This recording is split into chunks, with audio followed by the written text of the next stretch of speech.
Refusant d'être complice d'une gestion qui ne respecte pas l'orthodoxie financière de la décentralisation et du développement de la commune d'Abomey-Calavi, les conseillers et blocs républicains du conseil communal de la dite mairie ont donné ce mardi 6 juillet 2021 au Business Promotion Center une conférence de presse pour dénoncer un certain nombre d'actes de mauvaise gouvernance figurant dans le deuxième collectif budgétaire et qui se sont abstenus d'approuver, tout simplement parce que cela ne rime pas avec le développement et la bonne gouvernance prônée par le président Patrice Talon. Les conseillers BR se sont dit, au vu des manquements contenus dans le collectif budgétaire, que nous ne pouvons pas continuer comme cela. Que nous ne pouvons pas continuer de faire comme si tout allait bien. Car nous avons toujours exprimé nos inquiétudes et observations, mais dans l'espoir que ces inquiétudes soient prises en compte et intégrées pour une amélioration de la gouvernance, nous donnons toujours notre quitus par rapport aux propositions qui sont faites par le maire. Ceci a duré 1 an. Maintenant, il faut que ça change. Pour permettre aux populations de comprendre et de mettre le doigt sur ce dont il est question, le conseiller BR Romain Denakbo a dans son développement fait cas des dossiers ténébreux des kits scolaires. Il y a une ligne qui a été prévue dans un collectif budgétaire. Acquisition de kits scolaires.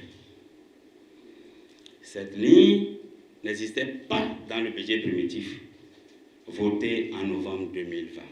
Nous avions voulu savoir sur quelle base les 150 millions ont été fixés. Puisqu'ils ont dit dans le document que c'est pour acheter des kits scolaires aux élèves démunis et aux élèves excellents.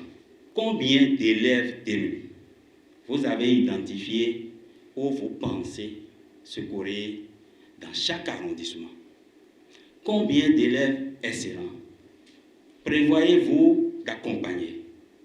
Et par arrondissement. Et quel est le coût unitaire d'un kit? Quel est son contenu?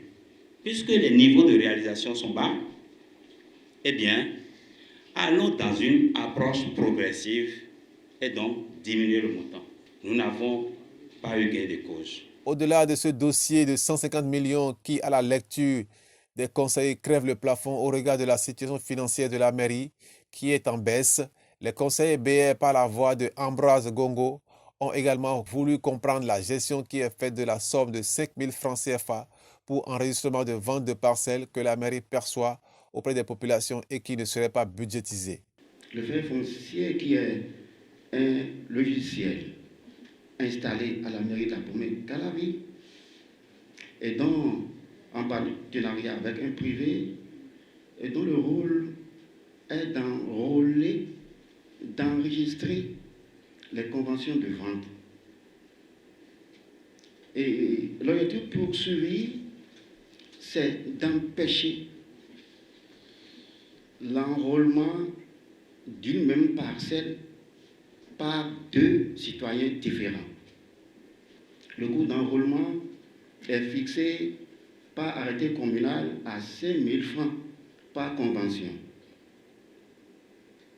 Les usagers de la mairie nous ont informés de ce que les frais d'enrôlement de convention ne sont pas payés au guichet unique, ce qui pose déjà un problème. L'enrôlement des conventions a généré une recette de 5 millions. Mais in fine, ce montant de 5 millions est entièrement sorti.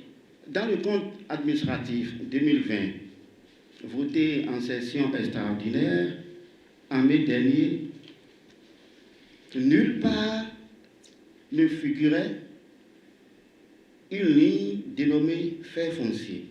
Ceci signifie que ces recettes n'ont jamais été inscrites au budget de la commune, alors que ce sont des fonds publics collectés auprès des populations.